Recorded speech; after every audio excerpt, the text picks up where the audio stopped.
pleasure of being with Scooters Coffee for about the last year and a half almost now. Prior to that, I spent about 15 years with a brand, and all of that time I've been able to work in that QSR space in training, which I love, and really being able to focus on frontline leadership development. Part of the last 3.5 years, I've spent time doing a ton of research in preparing for a dissertation, which I will be delivering on March 31st to get my PhD. PhD in adult education and workforce development. So I mentioned that because I am going to give you some data, because that's what I've been doing in my life, it's been about research. But it will connect, I promise you, to the content from today. So part of the process and part of the research that I did was leading into the topic of frontline leadership development and really connecting that to business results, which is so important.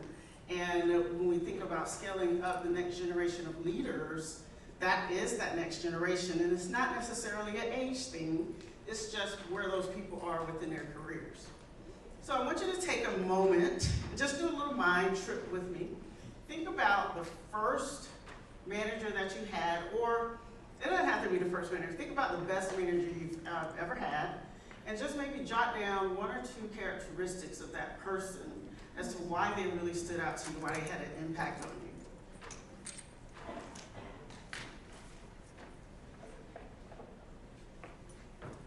And once you write that down, maybe just find a little space beneath that, write down a couple of characteristics around the opposite of that manager, so the worst one that you may have reported to or worked with, and what were the characteristics about that person. And then the last thing I'll have you do is write down a couple notes around for those of you who have maybe currently working as a people leader or have in the past, think about the employee who has stayed with you the longest and jot down a couple notes as to why they have stayed with you. Why is that person, that star employee, why did they stay? Why did they stay working for you? And yes, you have to write this stuff down because you have to work for your lunch. So before I go into the content, and you had a chance to jot down, I'd just like to hear from you, anyone who want to volunteer, what did you write down about that best, that not so best, and then that star employee? And this is the audience participation part. Yes. Yeah, the best leader I had, she was caring, she cared about my career and where I was going to go. The worst, he was condescending and he was self-serving.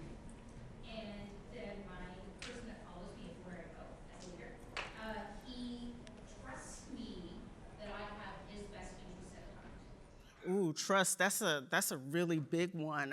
We're gonna lean into that in a little bit, but those are all great, especially that one, it's almost like that first person you mentioned, and then the employee that follows you around, they are connected, yes. I think the best for me has been a person that's been really engaged and self-motivated to drive themselves. And the worst is the bad cops.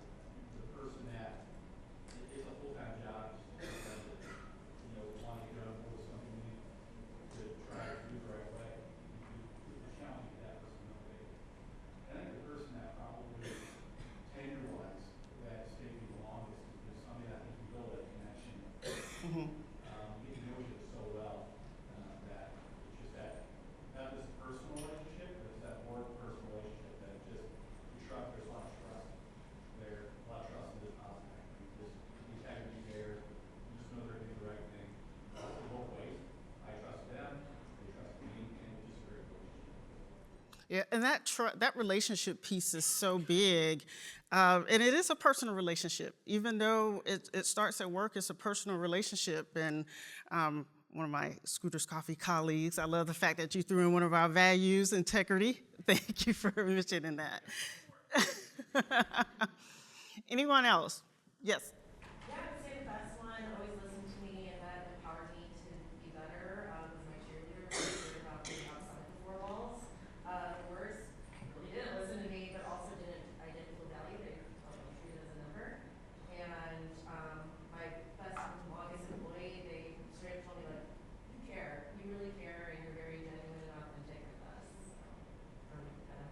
Yeah, yeah, that's great. Yeah, oh, sorry, go ahead. No, you're fine. My best for my leader, I have two of them. When I was in operations, it was somebody who, every time I did something that maybe I shouldn't have, he broke it down for me and told me why, how I could have said it different, and helped me build my leadership skills, taught me what was doing. He always pushed me to be better, better, better, better. And when I was in training, it was somebody who believed in me and knew that I could do what I could do and let me do it. My worst was someone who had to just, it had to be their idea or no idea. And the people that follow me around are people that I invest in leadership-wise. Kind of the same thing that I got, right? They know that I'm going to help them grow, that I'm going to answer their questions, that I'm going to push them to be better and better and better. Yeah, those are all great. And it's so important. And I do want to make the comment that nothing that was said about the best leader or that employee that stays had to do with, oh, they were great at sales or they made the business money and we always hit the bottom line profits. It was about that people and really leaning in onto what those things are that the person did to make a natural connection. Those other pieces are just the byproducts of it, and that's what I'm going to get into. So I'm going to spend the balance of the time really leaning into these core leadership skills, the why and the what, and then wrap it up with some of the tools and resources that we have been trying out and really looking at Scooter's Coffee to help with driving engagement. So first thing, hard skills versus soft skills. And soft skills is one of those terms that I kind of don't really care for because they're not really soft. But what are those hard skills when we think about our business? The technical, what is the processes? If it's burgers, how to make the burger or the chicken wings or how to make that perfect latte. Those are those hard skills. But it's also when we think about management, it's P&L, it's hitting the bottom line, it's inventory. So those are those hard skills. What about the soft skills? Hard conversations, so being able to maybe manage conflict. Relationship building, giving feedback, I heard. It's a big one. Any others? Being present, being able to be truly present for and engaging with the people that you're with. But those aren't the things that are really, really focused on, unfortunately, in many training programs. We have that fine line. As operators, we've got to make sure people know how to do their job. So how do we incorporate these types of skills into a manager? Because most of the cases, where do our managers come from that end up in these frontline roles? They were the great hourly employee. They were the best cashier, the best waitress, the best cook, and they get promoted into these roles. But the training for the cashier job and the cook job doesn't typically cover things like handling conflict or communication or giving feedback. So we have a gap there that exists that we need to fill. I always say soft skills are leadership skills. And that's the term I like to really lean into. And that's what we really took time at Scooter's Coffee and looked at, because we really wanted to understand how can we connect leadership skills to bottom line.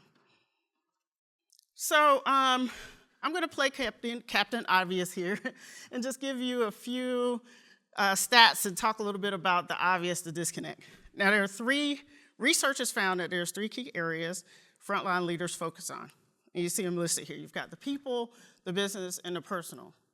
Now, when it comes to training, we have a certain set of expectations for the managers. And the expectations for those managers, when we look at personal and people, which being 2 of those 3 key areas, that is what is expected. But when it comes to the training people get, it's the opposite. There's such a focus on operations as opposed to people. Not saying it's wrong, it's just been a part of what we have to do, and we look at where we spend our time and spend our money.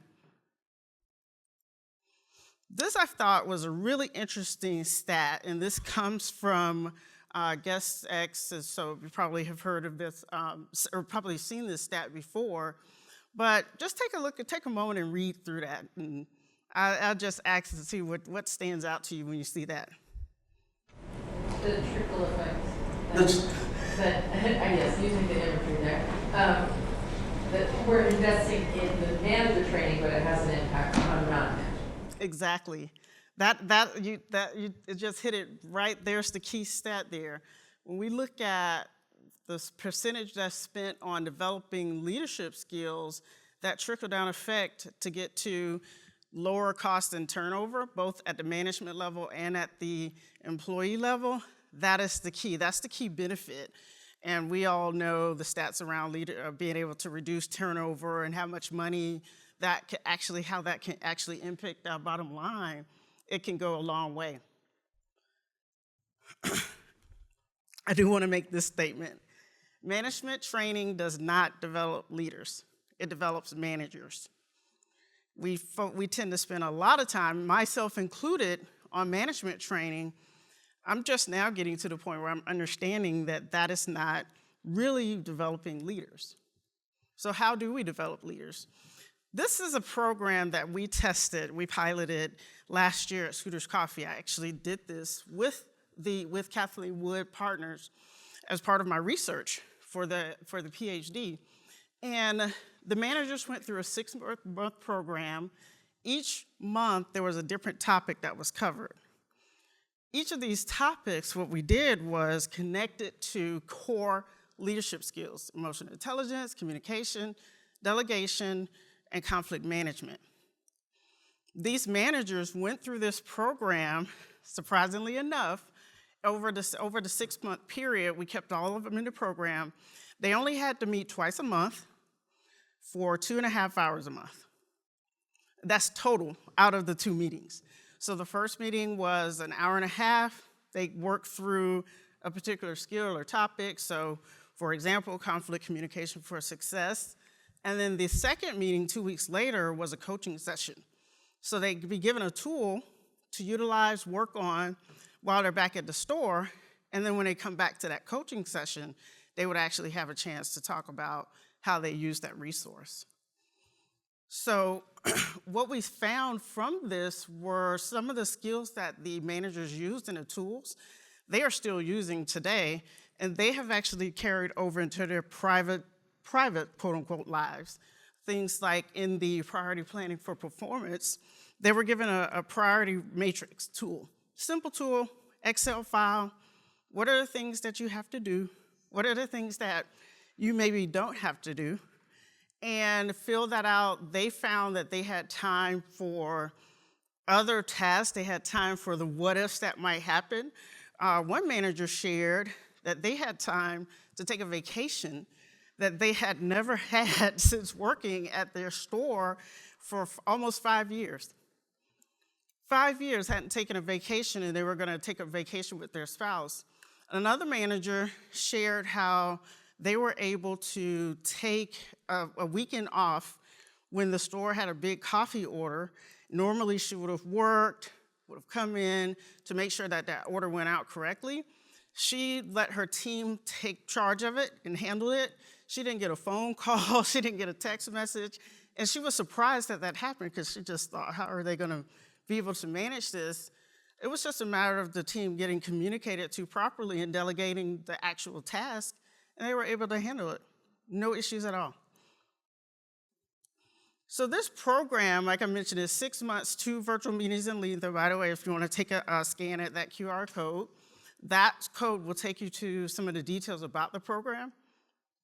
A couple of the key things that really stood out is the managers shared that they were able to get a lot of camaraderie with each other in this group. And they were from all over different parts of the country that participated in this cohort. So as they were able to meet with each other, they could, during those off weeks, call up, hey, I run into this issue with inventory. They pulled out a tool from one of the sessions, talked through that tool, and were able to use that to help with an inventory problem. I mean, so we're seeing how, this is helping them from an operations standpoint, but these were examples that they would share from this program. The program, by the way, Kathleen Wood Partners, some of you may recognize her name. She actually was one of the facilitators along with her partner. So that was a really cool thing that they were hearing from someone who actually knows that business, knows that world. Kathleen Wood has a very strong franchise background. So pretty interesting piece there too as well. So what happened at Scooter's Coffee? These were some of the key items that we found out. One was the managers had a better understanding of what their job was. They all said, and I interviewed each of them afterwards, they mentioned that their job wasn't to manage the store. They thought it was. Their job was really to manage people and to develop their people. One manager shared that he had an employee who was about to leave. One of the baristas was about to leave the store. That barista not only decided to stay after just a couple sessions in and some things they were working through, but that barista also was promoted to a shift leader before the 6 months was up. So I thought that was to be pretty impactful because he shared, yeah, my job isn't to focus on things like inventory and hitting the numbers, but my job is to focus on the people. As a result, I'll hit the numbers. Delegation and conflict management had the biggest impact on their performance. All of the managers shared, and I can't give exact numbers, but they shared that they had a decrease in turnover as a result and are still experiencing that. And it was because of these two key skills, which I thought was pretty interesting. Of the four, and remember the other two were emotional intelligence and now one escapes me. Someone help, the fourth one? Communication. I thought that maybe emotional intelligence was going to be the biggest one, which they actually shared. They found a lot, they learned a lot about emotional intelligence, but when they said what helped their business, it were these two. Not only did they see reductions in turnover, they also saw increases in customer service metrics, as well as sales on promotions that had been repeated for the previous year during this time. They performed better this time. A couple of you mentioned relationships and trust as part of what that leader was that had that biggest impact on you. For them, they shared that the baristas in their stores trusted them. They had these relationships that they were building now with them. They were learning things about them because they were focusing on them as people. So I wanted to just share this because this is the 4 skills and what they are and what we lean into specifically about them. And I'll give you a moment to read through it. And as you're doing that, what we looked at and we said, okay, we know we have to focus on a certain set of skills. We can't just go and say, let's train all leadership skills and everything that could possibly be a leadership skill, because we don't have time to do it. So what could we train that would have the biggest impact? And that was these 4. And then if we had to skinny it down even more, we may say, okay, well, let's prioritize delegation and conflict management since we were able to make those direct connections to the bottom line. So that was, I wanted to share that piece there on the leadership skills training, what we did there. So next few minutes here, I'm just gonna share a little bit about scaling training. All right, so got a few more minutes here, gonna talk a little bit about what we're doing as far as scaling training. Just to give you a little bit of background, when I started in May 2022, we had about 325 locations. In December, we opened our 750th location. This year, we're projected to open about 200 locations. We want to do more than that, but we're going to estimate conservatively and really work to get those open. So scaling training, obviously, is a big focus for us. And we're looking at how do we scale things such as the leadership training I just went over, but also skills training in stores. So we've done a lot of changes with our e-learning and really doing things with simulations and stuff. But this was one that we learned very quickly was a big need, and we didn't realize it. So we built not just a POS simulator, but we built into the program, and this was just a simple e-learning that the instructional designer put together, how to count out change. So, because I'm from a generation that in school, they gave you to play money and you learned how to count the change out. Apparently, they don't do that now in school. And so we had to bridge that gap to help the baristas learn how to count back change. So they were able to, in this virtual simulation, not just go through the whole order process, but they were also able to count and make change there. So that was just one example. Another, we incorporated more, of course, most people are starting to use more of the AI tools. So we've incorporated those into some of our e-learnings where they can, as they're taking a promotional campaign training, they can actually speak to the avatar, and the person will coach them through what the promotion is about and just do some of those types of changes. And then here is a cool one. So I think I clicked twice and the music didn't start. But what this is, and you saw this going out front, we're actually doing some research with Smooth around a virtual reality environment. So we just showed the front. Wasn't gonna go into any of the specifics in the back, but with the headset, they can actually practice hitting the espresso machine buttons and actually building a drink and applying the syrup. So this is something we're actually speaking with Smooth, that's over in the resource area. But we're actually looking at this being something we can use for new store opening training.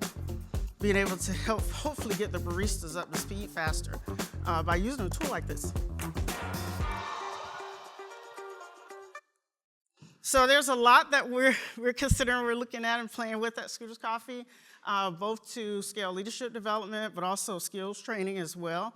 I'm just gonna, we do have a couple minutes for any more questions. I'm happy to answer them, but while we're doing that, feel free to connect with me on LinkedIn, as well as pulling up the Chart website, which I failed to mention on the president-elect for Chart.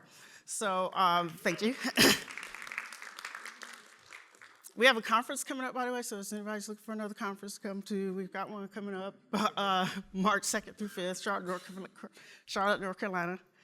But great organization, lots of resources, and I've learned a ton of what I know from Chart as well. So I appreciate your time just before lunch and your engagement and working with me through this presentation, and I'll look forward to connecting with you over lunch and the balance of the conference.